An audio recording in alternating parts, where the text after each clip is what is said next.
Hello. आवाज आ रहा है सभी को?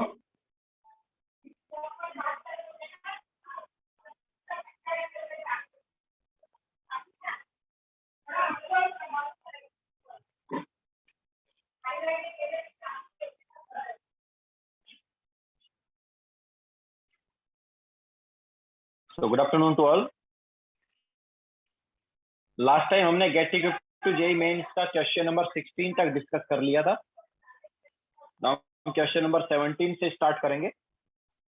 थोड़ा सा वेट कर लेते देन स्टार्ट करते हैं।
सेवन सम में क्या डाउट आया?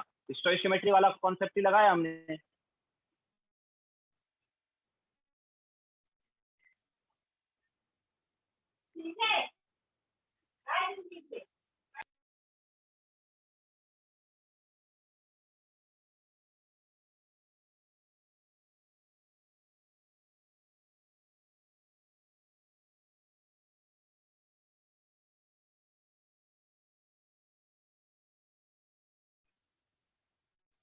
तो ये 10 कार्बन आ गया, x/2 ऑक्सीजन आ गया, लेफ्ट हैंड साइड 10 + x/4 आ गया। तो ये बैलेंस रिएक्शन है हमारे पास। इसमें डाउट क्या है वो मुझे समझ नहीं आया, क्योंकि बहुत इजी है। तो इसका 2.5 मोल है, तो इसका कितना रिक्वायर्ड ऑप्शन क्या है? इसका 1, इसका 10 + x/4। तो इसका 1 जो है इसके 10 + x/4 से रिएक्ट करता है। तो 2.5 कितने से करेगा? 2.5 इंटू 10 + x/4 से करेगा। एंड वो ऑलरेडी उन्होंने दिया 32.5। तो यहाँ पर 10 + x/4 क्या आ गया? 13 आ गया। तो x क्या आ गया? x 12 आ गया। क्या डाउट है दक्ष इसमें?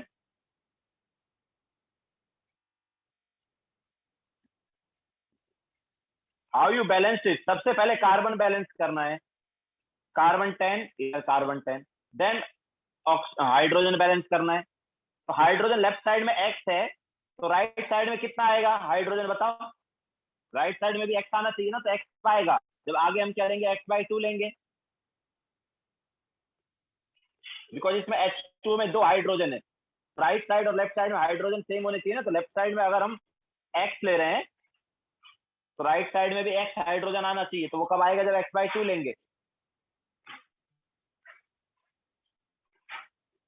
ओके। एंड इसके बाद ऑक्सीजन जब हम बैलेंस करेंगे, तो राइट हैंड साइड कितने ऑक्सीजन है? 20 + x/2, इतने ऑक्सीजन राइट हैंड साइड है। तो लेफ्ट हैंड साइड भी 20 + x/2 ऑक्सीजन होने चाहिए। और लेकिन वहां पर देखो लेफ्ट हैंड साइड क्या है? O2 है। ओके। तो O2 है, तो लेफ्ट हैंड साइड 20 + x/2 तभी हो पाएगा जब हम क्या लिखेंगे? 10 + x/4, बिकॉज O2 है ना। तो O2 है तो उसकी वजह से अपने पास क्या आ गया, 20 प्लस एक्स बाई टू आ रहा है, देखो। ओके, तो ऑक्सीजन बैलेंस करने के लिए हम क्या कर देंगे, right hand side 20 plus x by two, तो लेफ्ट हैंड साइड भी 20 प्लस एक्स बाई टू होना चाहिए ऑक्सीजन, और वो तभी होगा हम आगे लिखेंगे 10 plus x by four.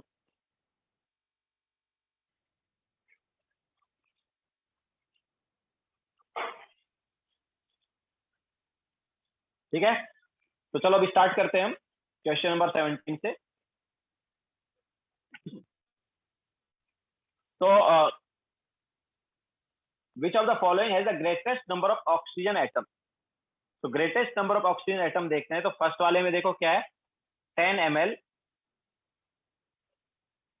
Of, sorry 10 mole of water, water मतलब H2O। तो ऑक्सीजन के कितने मोल्स हो गए यार, 10 मोल्स ही हुए ना, तो 10 मोल्स ऑफ ऑक्सीजन। तो सभी में हम ऑक्सीजन के मोल्स देख लेते हैं कितने हैं।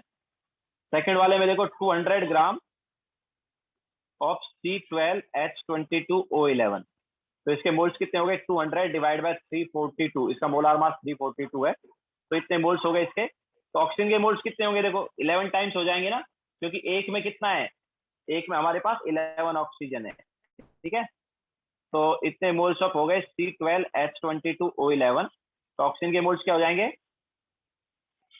ऑक्सीजन के मोल्स हो जाएंगे 11 टाइम्स। ओके, तो 11 टाइम्स हो गए अपने पास ऑक्सीजन के मोल्स। तो ये कितना है भाई, ये वैल्यू कितनी है, 200 डिवाइड बाय 342 इंटू 11, कितनी वैल्यू होगी ये अप्रोक्सीमेटली, ऑब्वियसली लेस देन 10 तो होगा ही।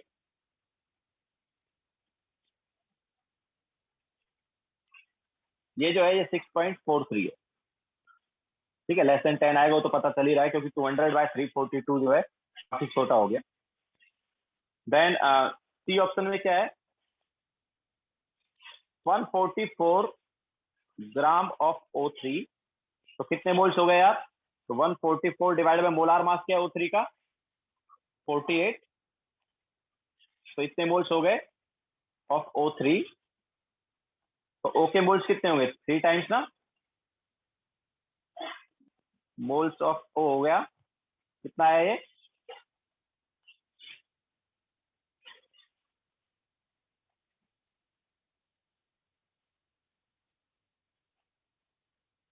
कितना आ रहा है, 9 आ रहा है ना, तो हमारे पास यहाँ से 9 मोल आ गए।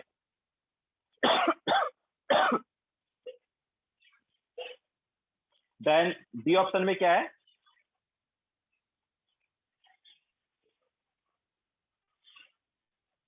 डी ऑप्शन में 2.5 मोल ऑफ H2SO3।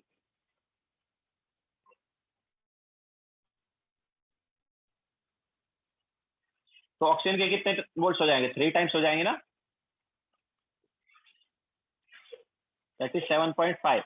तो सबसे ज्यादा मोल्स किस में आ रहा है, ऑक्सीजन में एटम्स के सबसे ज्यादा मोल्स किस में आ रहे हैं, ये ऑप्शन में आ रहे हैं ना, ऑब्वियसली ऑक्सीजन के मोल्स सबसे ज्यादा मतलब एटम्स भी सबसे ज्यादा है। ठीक है, तो 17 में क्वेश्चन नंबर, सॉरी 17 में ऑप्शन ए जो है वो करेक्ट हो जाएगा। नाउ क्वेश्चन नंबर 18,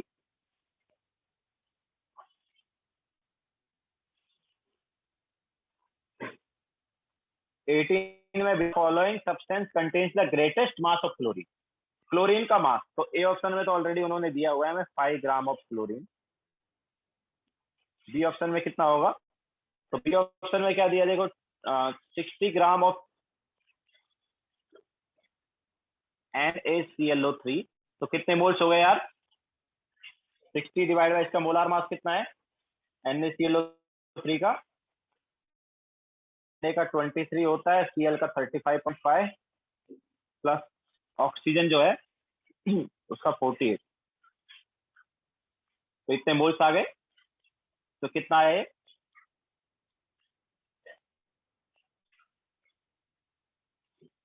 तो मोलार मास हो गया 106.5, तो 60 डिवाइड बाय 106.5, ये हो गया मोल्स किसका, इसके मोल्स हो गए। नाउ क्लोरीन के मोल्स कितने होंगे यार, तो देखो NaClO3 में एक ही क्लोरीन है ना, तो इतने मोल्स हो जाएंगे हमारे पास क्लोरीन के। तो ये क्लोरीन के मोल्स आ गए, तो वेट कितना होगा क्लोरीन का, ऑब्वियसली क्लोरीन के मोल्स पता है, तो मल्टीप्लाई बाय क्या कर देंगे, मोलार मास कर देंगे ना, तो क्लोरीन का मोलार मास 35.5, तो इतना ग्राम हमारे पास क्लोरीन आ जाएगा। तो कितना हुआ ये,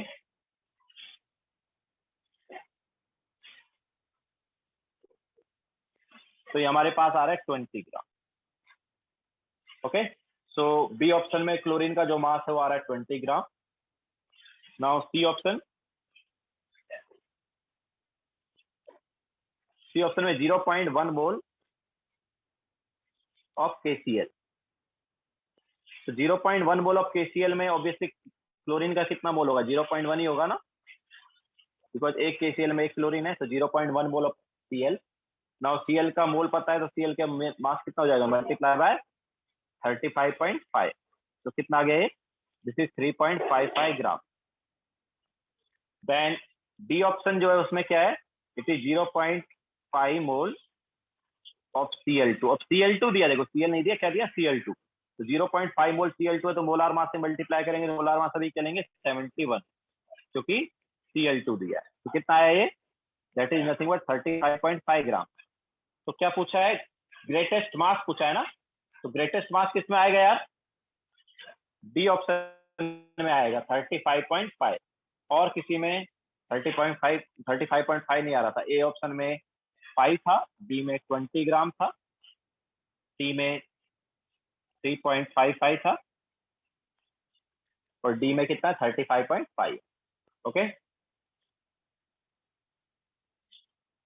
देन इसके बाद नेक्स्ट क्वेश्चन, क्वेश्चन नंबर 19।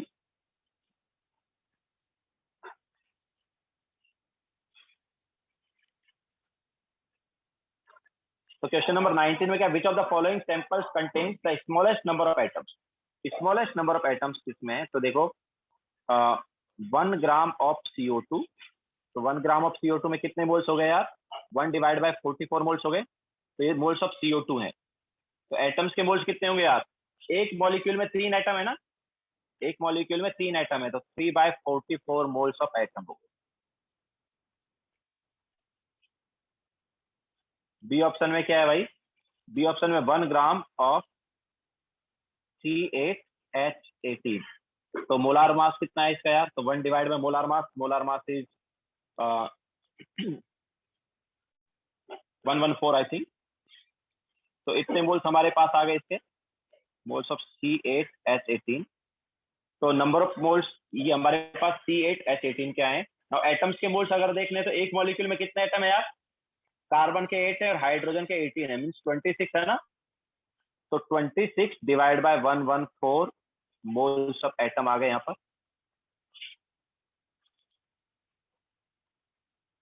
सी ऑप्शन में 1 gram of C2H6, gram of C2H6, तो मोलार मास इसका कितना है 30, तो 1/30 मोल ऑफ C2H6 आ गया।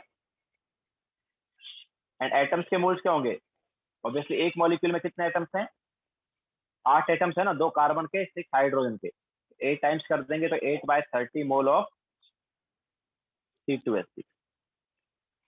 एंड लास्ट वाला क्या है, 1 ग्राम ऑफ LiF, तो 1 ग्राम ऑफ LiF, तो 1 डिवाइड बाय Li का मोलार मास कितना होता है, तो Li जो है इसका एटॉमिक नंबर 3 होता है ना, Li का एटॉमिक नंबर क्या होता है, 3 होता है। तो इसका मास नंबर जो है ये क्या होगा, तो अप्रोक्सीमेटली 7 होता है, ठीक है, क्योंकि यहाँ पर भी मतलब ऑब्वियसली इसका याद होना चाहिए, याद नहीं मतलब इसका दिया जाएगा तुम्हें। तो 4 न्यूट्रॉन एंड 3 प्रोटॉन ऐसा है, इसमें भी मतलब हमारे पास देखेंगे तो न्यूट्रॉन एक्चुअली इसके आइसोटोप होते हैं, इसका आइसोटोप होता है, एक होता है 3Li6 और एक होता है 3Li7, तो 3Li7 का परसेंटेज ज्यादा है। ओके, तो इसका मास नंबर जो है मतलब इसका जो एटॉमिक मास है Li का 7 लेंगे, एंड फ्लोरीन जो है इसका 19, तो कितना आ गया 26 आ गया ना, ठीक है। तो ये हमारे पास LiF के मोल्स हो गए। तो एटम्स कितने होंगे, तो this is 1 divide by 26 cut two, ये एटम्स हो गए, ठीक है। तो ये एटम्स हो गए, इतने moles atom.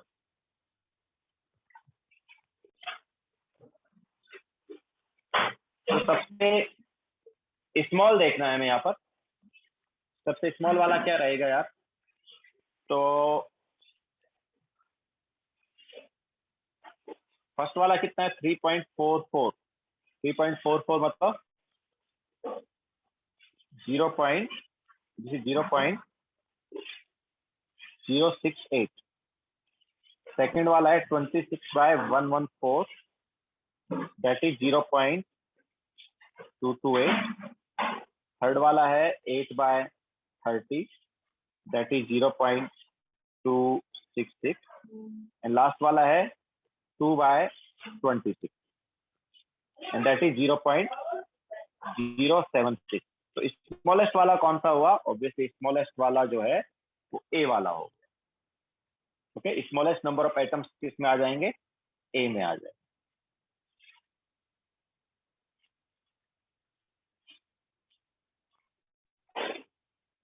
Now question number 20।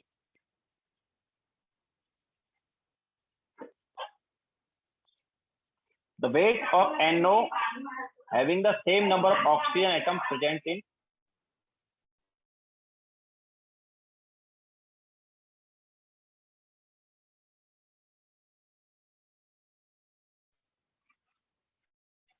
so the weight of NO having the same number of oxygen atoms present in 9.2 gram of NO2।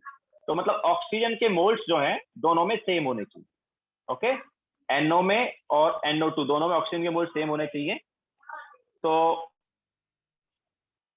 अगर हम यहाँ पर वेट ऑफ NO को ले लेते हैं x ग्राम, तो number of moles of NO क्या हो गया? तो number of moles of NO क्या हो गया भाई? It is x divide by molar mass. What is molar mass of NO? It is 14 + 16, 30 ना। तो number of moles of NO हो गया x/30। तो number of moles of O क्या हो गया? वो भी हो गया x/30।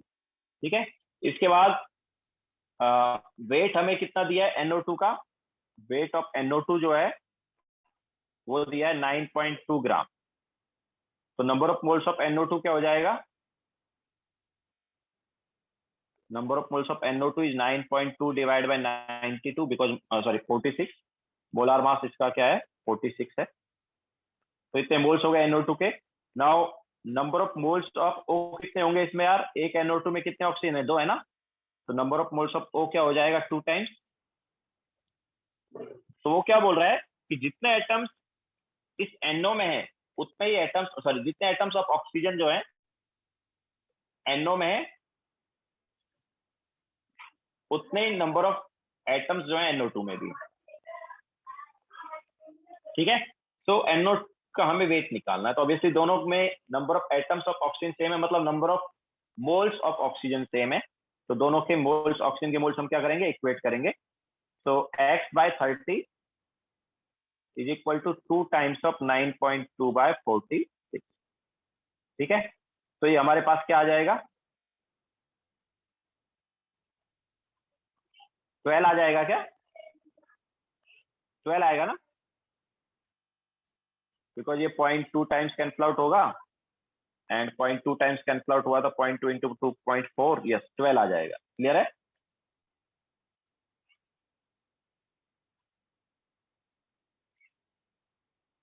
Now question number 21।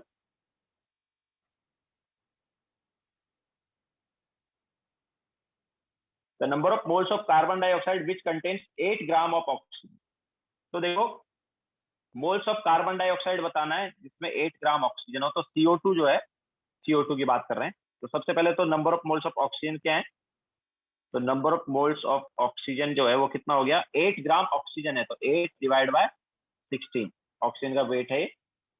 तो 8/16 मोल्स ऑफ ऑक्सीजन हो गया। कितना आया? 1/2। तो 1/2 अपने पास मोल्स ऑफ ऑक्सीजन है। तो CO2 के मोल्स बताओ क्या होंगे? CO2 के मोल्स क्या होंगे? अगर हमें ऑक्सीजन के मोल्स पता चल गए तो CO2 के मोल्स क्या होंगे? देखो, अगर CO2 का एक मॉलिक्यूल है तो ऑक्सीजन के 2 एटम है ना। अगर CO2 का एक मॉलिक्यूल लेते हैं तो ऑक्सीजन के 2 एटम लेते हैं, या हम ऐसे बोल सकते हैं कि जब ऑक्सीजन के 2 एटम है तो ऑक्सीजन के 2 एटम किसमें, CO2 के एक मॉलिक्यूल। ऑक्सीजन के 2 एटम CO2 के एक मॉलिक्यूल में, तो 2 एटम एक मॉलिक्यूल में, तो एक एटम किसमें हो जाएगा, हाफ में। ओके, तो यूनिटरी मेथड जब यहाँ पर लगाएंगे तो number of moles of CO2 half हो जाएंगे किससे, ऑक्सीजन के मोल्स से। मतलब यहाँ पर CO2 के मोल्स क्या आ जाएंगे, 1/4 आ जाएंगे। ठीक है, दैट इज नथिंग बट 0.25। तो number of moles of oxygen obviously double होंगे यहाँ पर CO2 के moles. Okay, number of moles of oxygen जो है साफ साफ देख सकते हैं, एक CO2 में 2 ऑक्सीजन है ना, तो number of moles of oxygen जो है डबल होंगे CO2 के मोल्स से। तो हम ऐसा बोल सकते हैं कि CO2 के मोल्स क्या होंगे, हाफ होंगे ऑक्सीजन के moles. Now question number 22, which of the following waves the least? तो सबसे कम मास किसका है, तो फर्स्ट वाले में हमें ग्राम एटम दिया। देखिए याद है ग्राम एटम क्या होता था, मोल्स ना, तो 0.2 ग्राम एटम ऑफ नाइट्रोजन, इसका मतलब क्या है, इसका मतलब 0.2 मोल ऑफ नाइट्रोजन एटम। तो कितना आएगा, 0.2 इंटू नाइट्रोजन का atomic mass, gram atomic mass, तो मल्टीप्लाई करेंगे तो 2.8 ग्राम। ओके, इसके अलावा बी ऑप्शन में क्या है,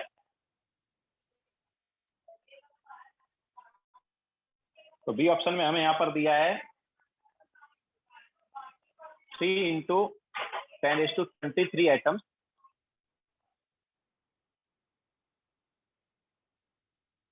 ऑफ कार्बन। तो मोल्स कितने हो जाएंगे यार, तो 3 into 10⁻23 divide by 6 into 10⁻23। Number of atoms दिए, नंबर ऑफ मोल्स निकालना है, डिवाइड बाय Na है एवोगैड्रो नंबर। तो इतने मोल्स ऑफ क्या हो गया, C हो गया, that is nothing but half.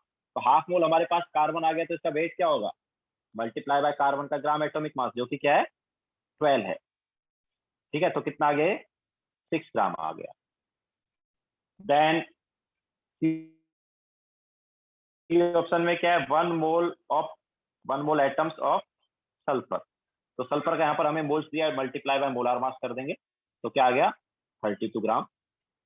And D option में हमें क्या दिया है, 7 ग्राम ऑफ सिल्वर। तो यहाँ पर ऑलरेडी हमें वेट दिया हुआ है, तो कोई प्रॉब्लम नहीं है। तो सबसे कम मास किसका है यार, तो ए ऑप्शन में क्या था मास, ए ऑप्शन में 2.8 ग्राम था, obviously that is least mass. Okay, तो सबसे कम मास जो यहाँ पर किसका हो जाएगा, 0.2 ग्राम एटम ऑफ नाइट्रोजन का हो जाएगा, क्योंकि उसका मास कितना आ रहा है, 2.8 ग्राम आ रहा है। बाकी सभी के केस में ऑब्वियसली 2.8 से ज्यादा वेट आ रहा है। क्लियर है। Now next question,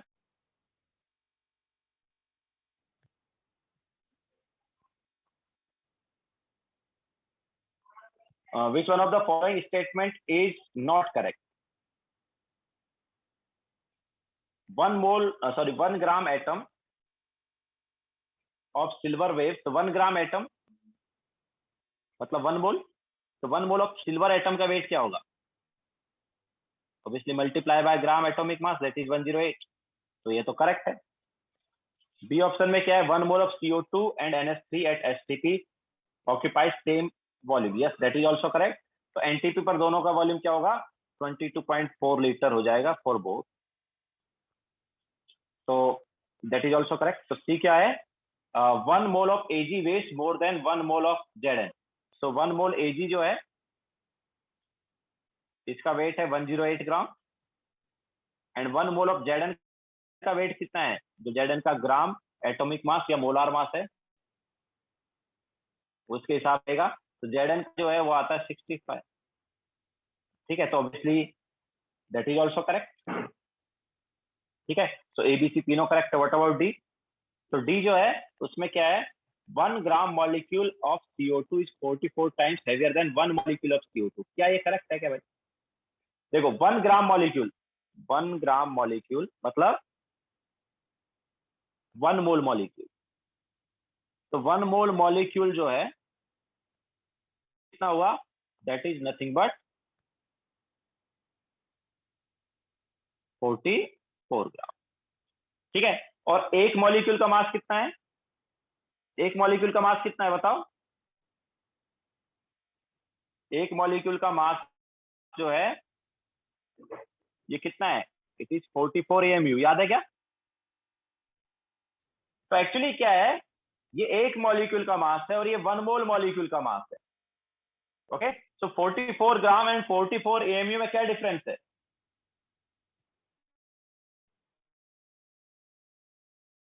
forty gram and AMU में क्या डिफरेंस है?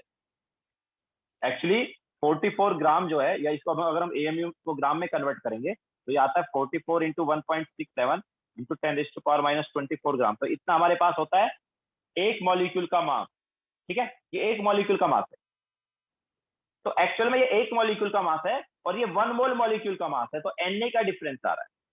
ऑब्वियसली 1 मोल मॉलिक्यूल का mass is Na times of 1 molecule का मास। इसको मैं ऐसे बोल सकता हूँ कि कोई तुमसे बोलता है कि यार एक एप्पल का मास और एक डजन एप्पल का मास, तो एक डजन एप्पल का मास एक एप्पल के मास के कितने टाइम्स होगा? 12 टाइम्स होगा कि नहीं होगा? एक डजन एप्पल का मास एक एप्पल के मास का कितना टाइम्स होगा? 12 टाइम्स ना। तो वैसे ही 1 मोल मॉलिक्यूल का मास Na टाइम्स हो जाएगा 1 मॉलिक्यूल के मास। ओके, तो 1 mole molecule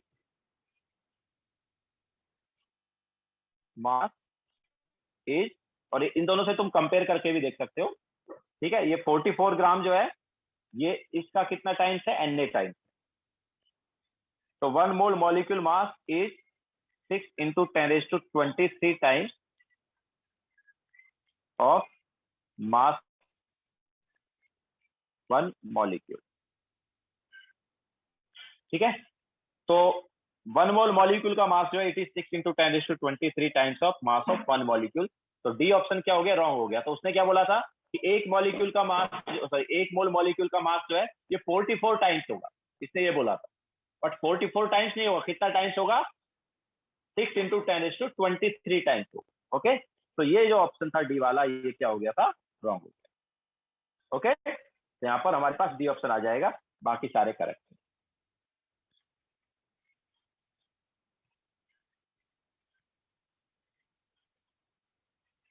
Now question number 24.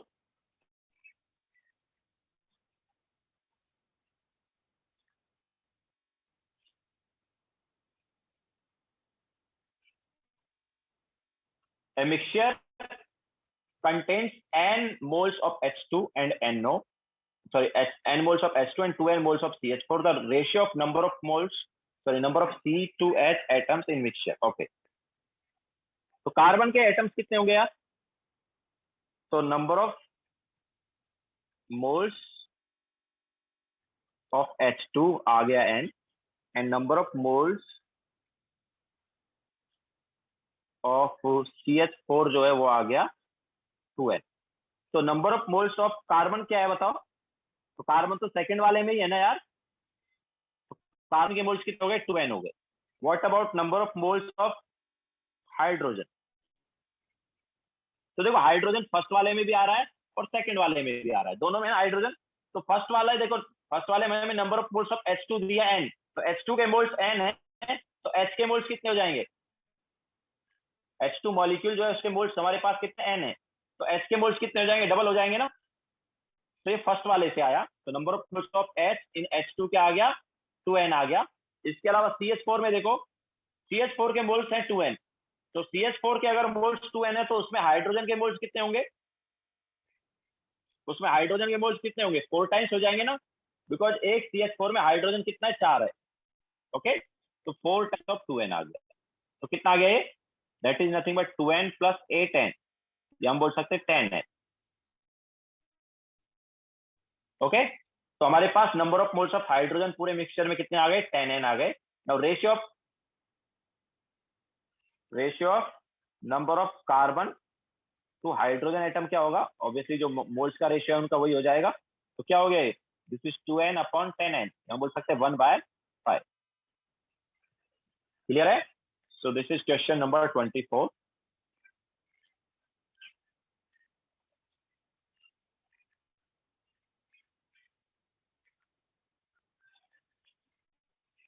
Now question number 25.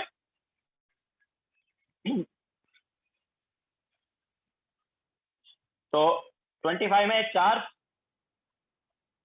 The charge on 1 gram ion. 1 gram ion मतलब 1 ग्राम आयन का मतलब क्या होगा? 1 मोल ऑफ आयन ना. तो 1 mole of Al3 positive ion. तो 1 mole of Al3 positive ion पर कितना चार्ज होगा? तो देखो 1 मोल आयन मतलब Na आयन. ठीक है, 1 मोल आयन मतलब कितने आयन हो गए? Na ion. तो एक आयन पर कितना चार्ज है? तो एल्यूमिनियम का अगर हम एल्यूमिनियम लेते हैं तो उसमें क्या आता है? उसमें 13 प्रोटॉन एंड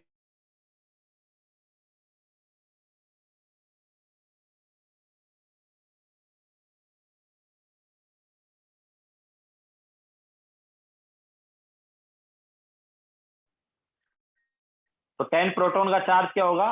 देखो हर प्रोटॉन के चार्ज को हम 1.6 इंटू 10⁻⁻19 बोल सकते हैं. तो इट इज 10 इंटू 1.6 इंटू 10⁻⁻19. इतना कूलम्ब आ गया. और 1.6 इंटू 10⁻⁻19 को हम ई से रिप्रेजेंट कर सकते हैं. ठीक है, तो it is 10 into E. What about electron? Her electron का चार्ज -1.6 इंटू 10⁻⁻19 है. तो 13 इलेक्ट्रॉन का चार्ज क्या हो गया? -13 ई. तो एक आयन पर कितना चार्ज आया यार? एक आयन पे कितना चार्ज आया? चार्ज ऑन 1 आयन कितना हो गया? 10e minus 13e. कितना आ गया ये? -3e आ गया ना. तो एक आयन पर -3e चार्ज है. तो एक आयन पर -3e चार्ज है, तो Na आयन पर कितना होगा? तो चार्ज ऑन Na आयन क्या हो जाएगा? Multiply by Na. तो दैट इज Na इंटू -3. हम बोल सकते हैं -3Na इंटू ई.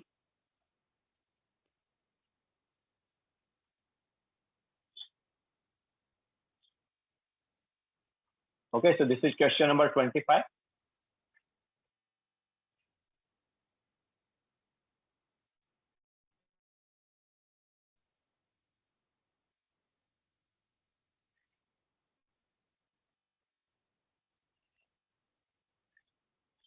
Now next question, question number 26.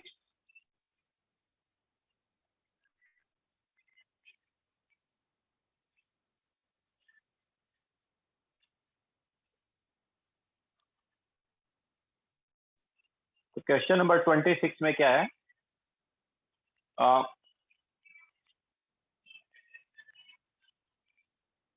-3 नहीं दिया ऑप्शन में, वो मैग्नीट्यूड लिखा है. देखो नहीं, मैग्नीट्यूड नहीं लिखा एक्चुअली. -3 देना चाहिए था.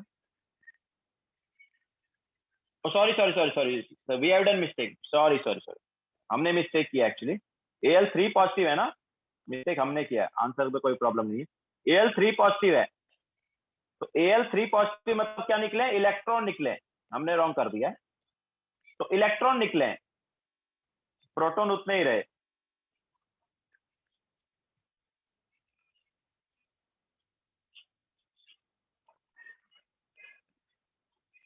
ठीक है, तो Al3 पॉजिटिव मतलब 3 इलेक्ट्रॉन निकल गए.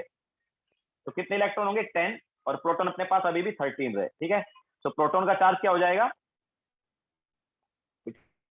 13.6 इंटू 10⁻⁻19. हम इसको बोल सकते हैं 13 इंटू ई, बिकॉज इसको हम क्या लिख देंगे? ई लिख देंगे. ओके, एंड 10 इलेक्ट्रॉन का चार्ज क्या हो जाएगा? फिर 10 into e with minus sign, because इन पे नेगेटिव चार्ज है. तो 13e minus 10e, that is 3e.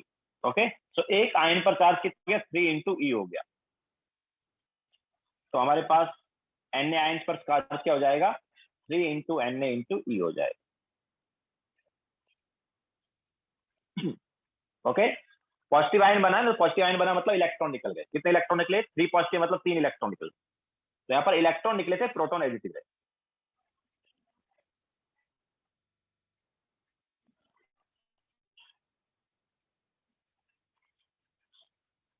Okay, now next question.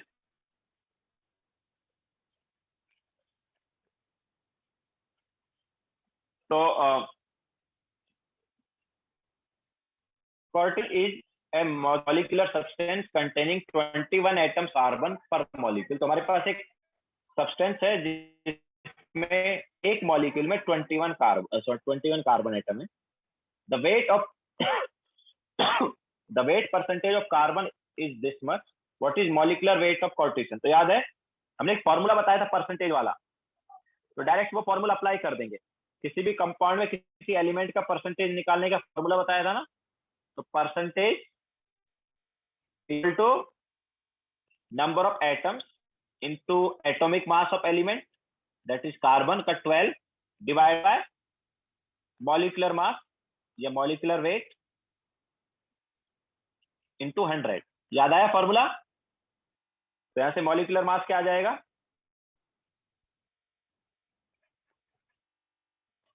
21 into 12 into 100 divide by 69.98. क्या है answer?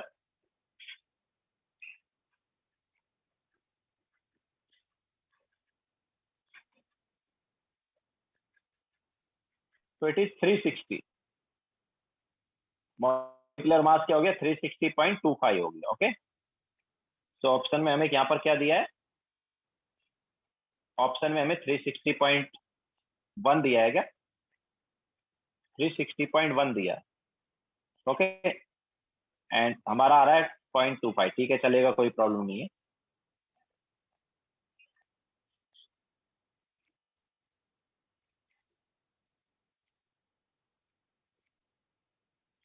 So this is question number 26.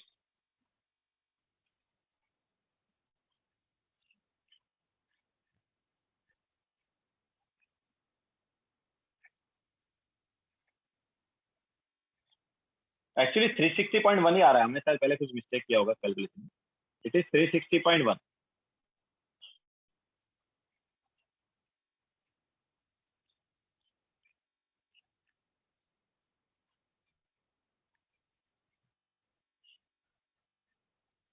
Now question number 27. A partially dried clay mineral contains 8% water. The original sample contains 12% water and 45% silica. The percentage of silica in partially dried sample is. तो देखो, ये हमारे पास जो clay है ये कोई compound नहीं है, याद रखना. क्ले क्या है? मिक्सचर है. इस क्ले में जैसे हम मान लो जूहू बीच गए, किसी भी बीच पर गए, तो वहां से हमने मिट्टी निकाली, तो उस मिट्टी में वाटर भी रहेगा कुछ अमाउंट में, कुछ अमाउंट में सिलिका भी रहेगा, कुछ अमाउंट में अलग इम्प्योरिटी भी रहेगा. ठीक है, तो वो जो मिट्टी ले रहे हैं वो कोई कंपाउंड नहीं है, वो क्या मिक्सचर ऑफ कंपाउंड है. ओके, तो हमने जब उसको लिया, जैसे लाइक बीच वगैरह से लिया, कहीं से भी लिया, तो उस ओरिजिनल सैंपल में 12% वाटर था, 45% सिलिका था. ओके, तो मान लो अगर हम इनिशियली वेट एज्यूम कर ले क्ले का, इनिशियल वेट ऑफ क्ले अगर हम यहां पर ले लेते हैं 100 ग्राम. ठीक है, इनिशियली हमने अगर क्ले का वेट कितना ले लिया? 100 ग्राम ले लिया. तो उसमें वेट ऑफ वाटर कितना हो गया बताओ? 12 ग्राम हो गया. एंड वेट ऑफ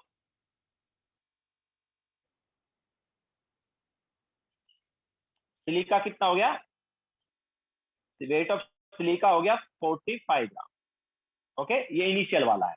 नाउ हम क्या कर रहे हैं, और थोड़ी देर बाद इसमें से ऑब्वियसली कुछ वाटर इवेपोरेट हो जाएगा. ठीक है, कुछ वाटर इसमें से क्या हो जाएगा? इवेपोरेट हो जाएगा. तो क्ले का जो वेट है वो कम होगा कि नहीं होगा? ऑब्वियसली कुछ वाटर निकल गया तो क्ले का तो वेट कम हो गया ना. तो लेटर मान लो हम ऐसे बोल देते हैं कि x ग्राम वाटर निकल गया. ठीक है, if x gram water is evaporated, spelling क्या होगी इवेपोरेटेड की यार? इवेपोरेटेड की स्पेलिंग क्या होगी? ईवीओ होगी क्या? चलो मैं कुछ भी लिख देता हूं, देख लेना.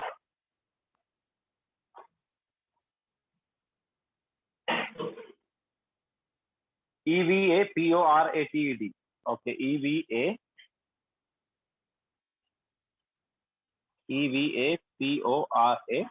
ठीक है, तो if x gram water is evaporated then weight of clay क्या हो जाएगा यार? हमने इनिशियली क्ले का वेट कितना लिया? 100 ग्राम लिया ना. तो अभी क्ले का वेट कितना हो गया, 100 माइनस एक्स ग्राम हो गया।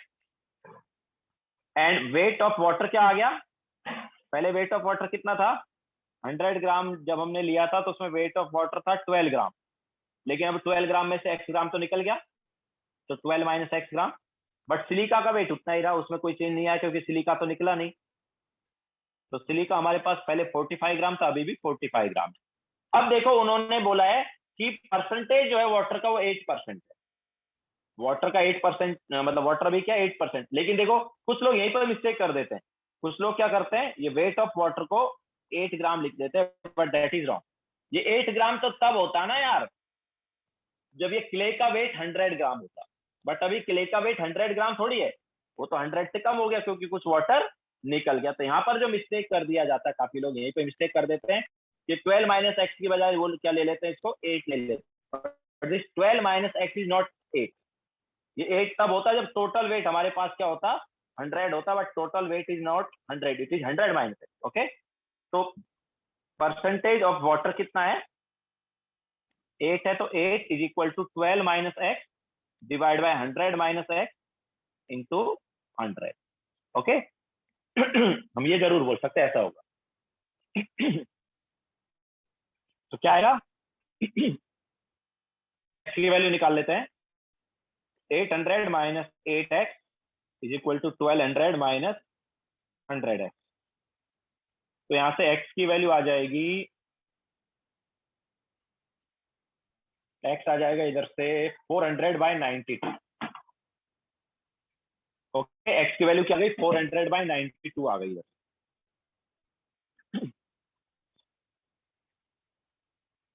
दस कुछ इम्प्योरिटी वगैरह भी हो सकती है ना, जैसे बीच पर अगर हम गए तो उसमें ऐसा थोड़ी पानी और मिट्टी ही रहेगी, उसमें फालतू की चीजें भी होती है।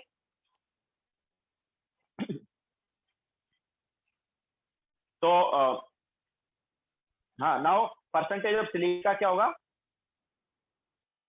तो सिलिका का weight 45 gram divide by total weight कितना है 100 माइनस एक्स इंटू 100, तो दैट विल बी परसेंटेज। तो कितना आया ये 45 divide by 100 minus x, x की वैल्यू 400/92 इंटू 100, तो ये क्या आ जाएगा, this is 45 into 92 divide by, नीचे बचेगा 8800, 100 से कैंसिल आउट होके आया 88, तो आई थिंक 47% के अराउंड आ जाएगा ये।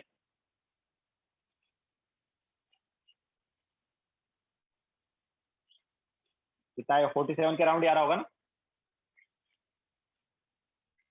45 into 92 divided by 88, yes this is 47%। Okay, तो ये जो वैल्यू है क्या आ जाएगी 47% आ जाएगी। क्लियर है,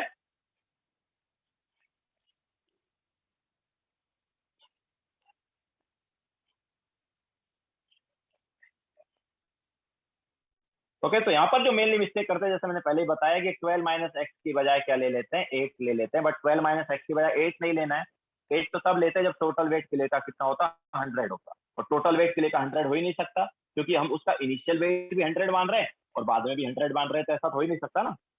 ठीक है, तो यहाँ पर ये प्रॉब्लम हुआ है। So next question.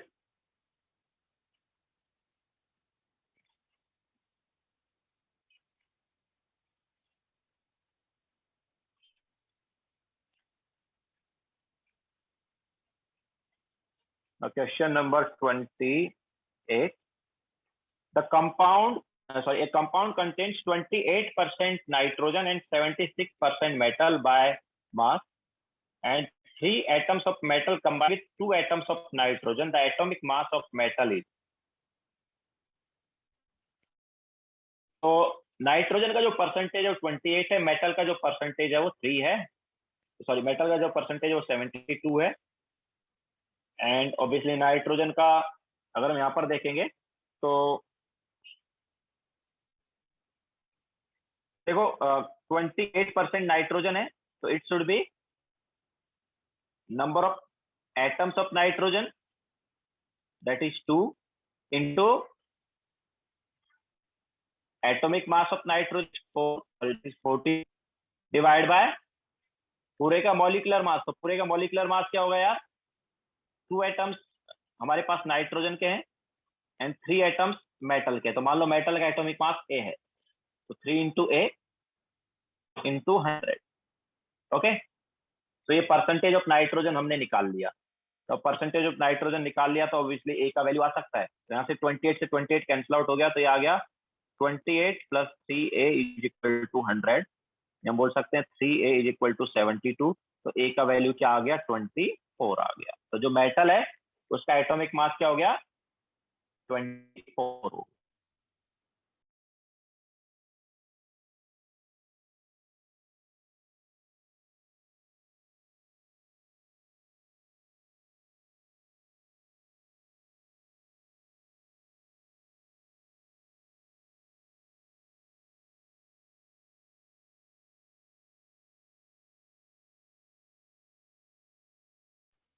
Okay, now next question.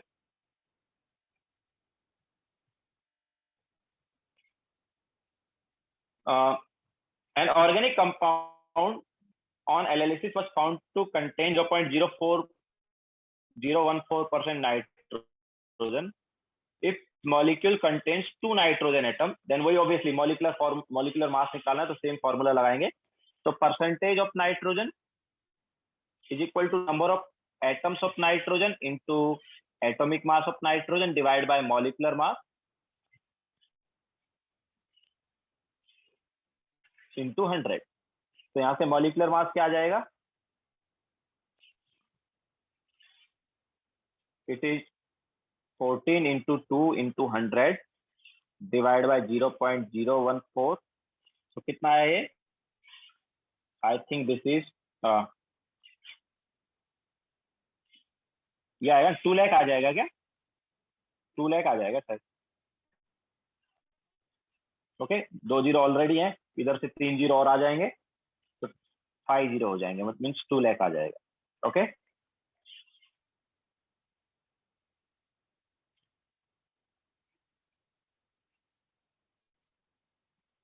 Now question number 30।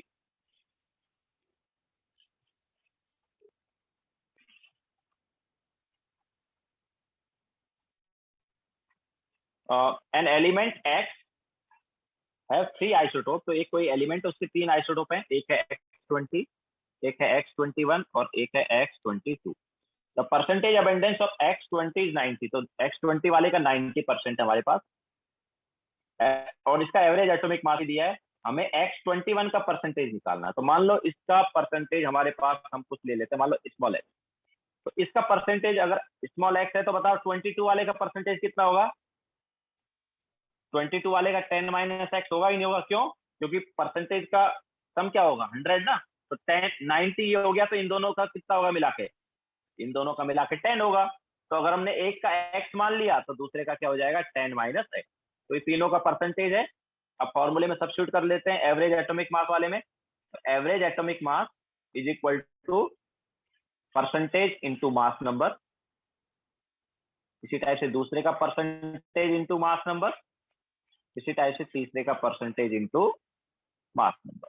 ठीक है, तो परसेंटेज इंटू मास नंबर का सम देन डिवाइड बाय क्या करना था, 100 करना था। तो क्या आया ये, this is 2011 is equal to 1800 is equal sorry plus 21x plus 220 minus 22x। तो यहाँ से x इज इक्वल टू आएगा 1800 प्लस 220 माइनस 2011। तो आई थिंक ये 9 आ रहा है। ठीक है, कितना आ जाएगा, 9। y डिवाइड बाय 100, यार फॉर्मूले में देखो ना, परसेंटेज है ना, basically it is total mass divide by total atom. ठीक है, तो परसेंटेज वाला है, हमने यही तो फॉर्मूला लिखाया था। फॉर्मूला जब लिखवाया था एवरेज एटॉमिक मास का, क्या लिखवाया था हमने, परसेंटेज इनटू मास नंबर का sum and then divide by 100। Average atomic mass क्या था, परसेंटेज इनटू मास नंबर का सम एंड डिवाइड बाय 100 था।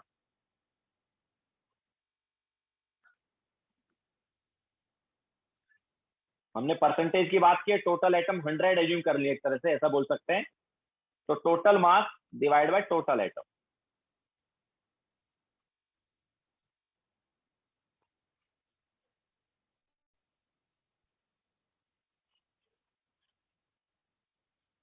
Now question number 31.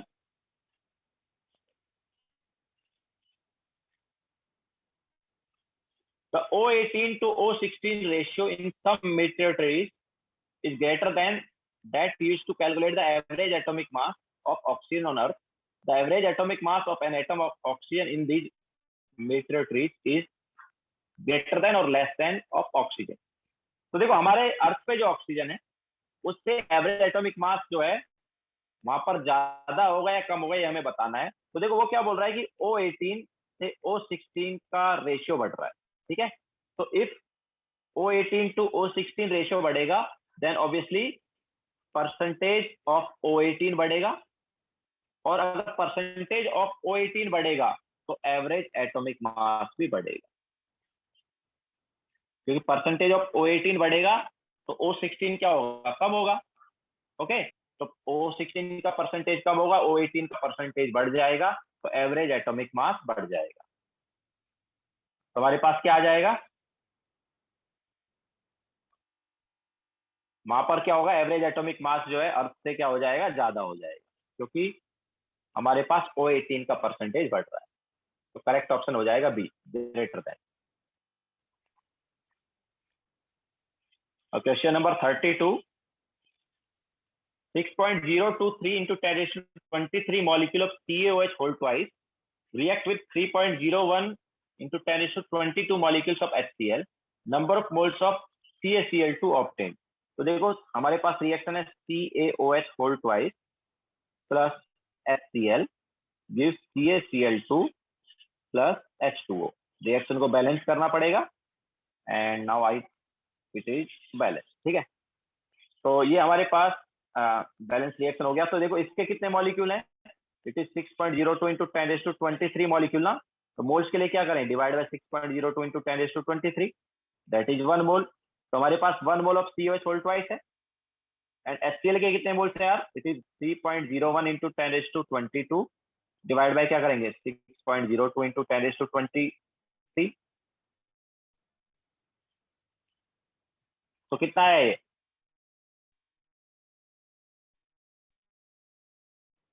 ये तो हमारे पास काफी कम.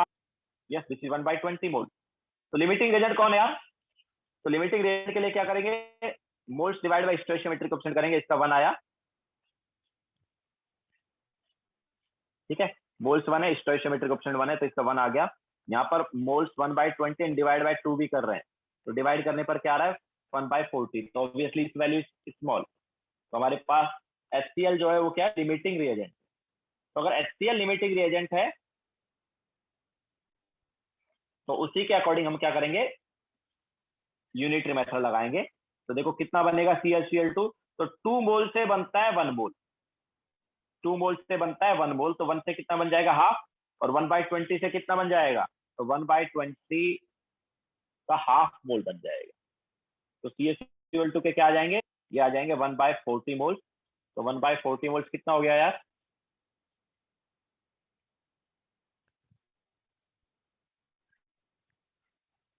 कितना आएगा, 0.025 ना.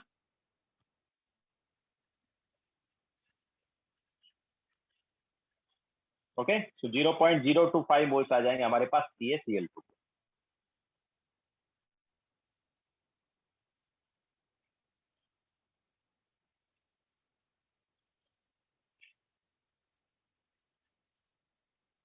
दस, हमारे पास ऑक्सीजन जो है, ऑक्सीजन के 2 आइसोटोप हैं, एक O16, एक O18. ठीक है, तो what is formula for calculating average atomic mass, तो percentage into mass number, percentage into mass number का सम. तो हमारे पास O16 है और O18 है, दो हैं, दोनों का कुछ परसेंटेज है. तो परसेंटेज ऑफ O16 इंटू 16 का mass number plus percentage of O18 into 18 का मास नंबर डिवाइड बाय 100.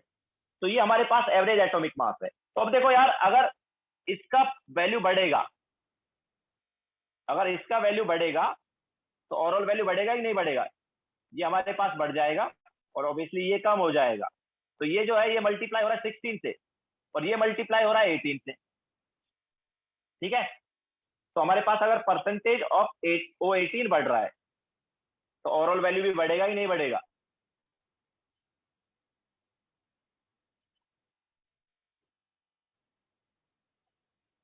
समझ आया? ठीक है।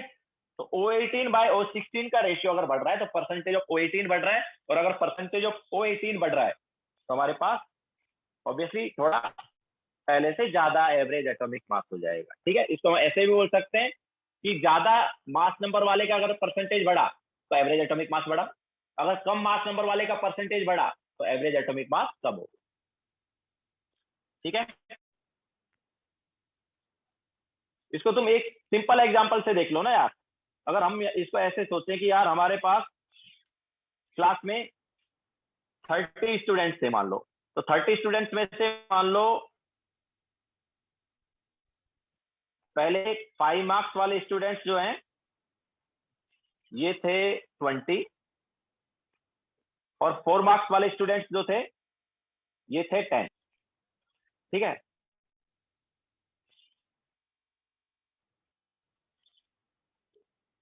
बाद में मैं बोलता हूं कि फिर से एक और टेस्ट हुआ, उसमें 5 मार्क्स वाले जो स्टूडेंट्स हैं ये मान लो 10 हो गए, और 4 मार्क्स वाले स्टूडेंट्स जो हैं वो मान लो 20 हो गए। तो किसमें एवरेज ज्यादा होगा? फर्स्ट वाले केस में एवरेज ज्यादा होगा कि सेकंड वाले केस में?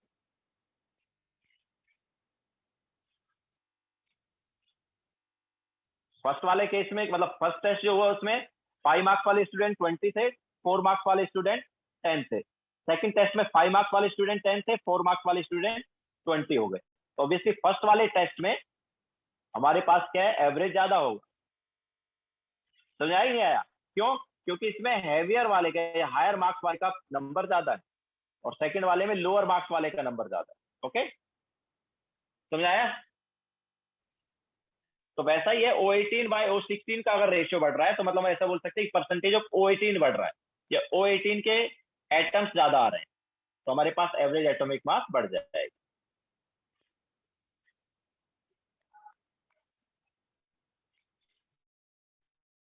Now next question. हाँ, सो 32 हमने करा दिया। Then 33।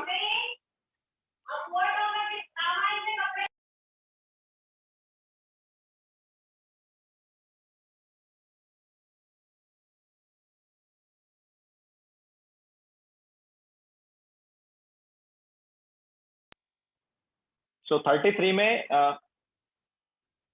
Copper sulphate solution contains 1.595% of CuSO4.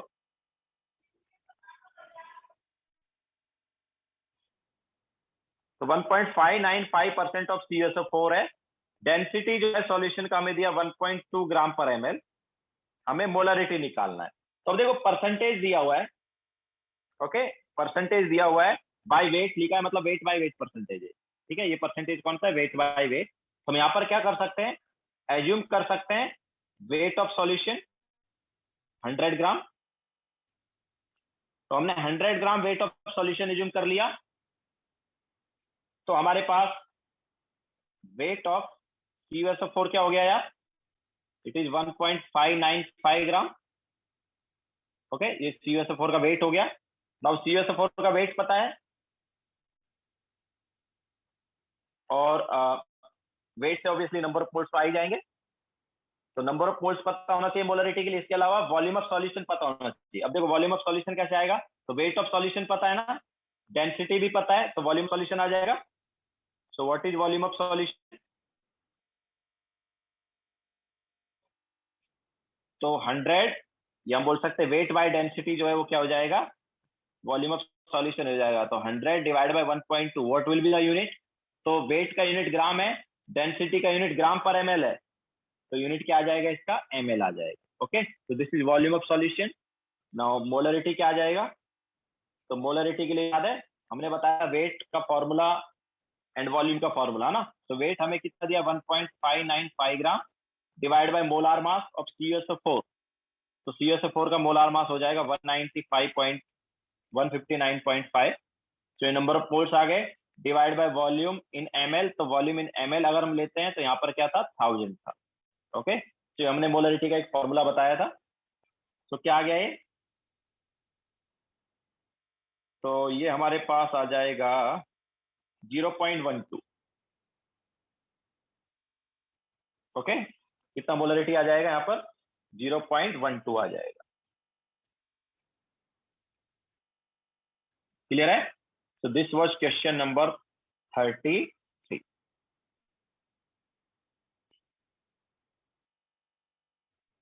Okay, तो आज का लेक्चर हम यही पे एंड करेंगे, बाकी बचे क्वेश्चंस नेक्स्ट लेक्चर में डिस्कस करेंगे, and then window to JEE Main भी स्टार्ट कर देंगे नेक्स्ट लेक्चर में, क्योंकि कितने क्वेश्चन बचे हैं इसमें, 8 क्वेश्चन इसमें बचे हैं, तो obviously window to JEE Main भी आगे डिस्कस कर लेंगे हम।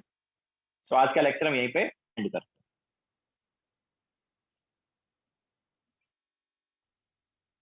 Bye, take care.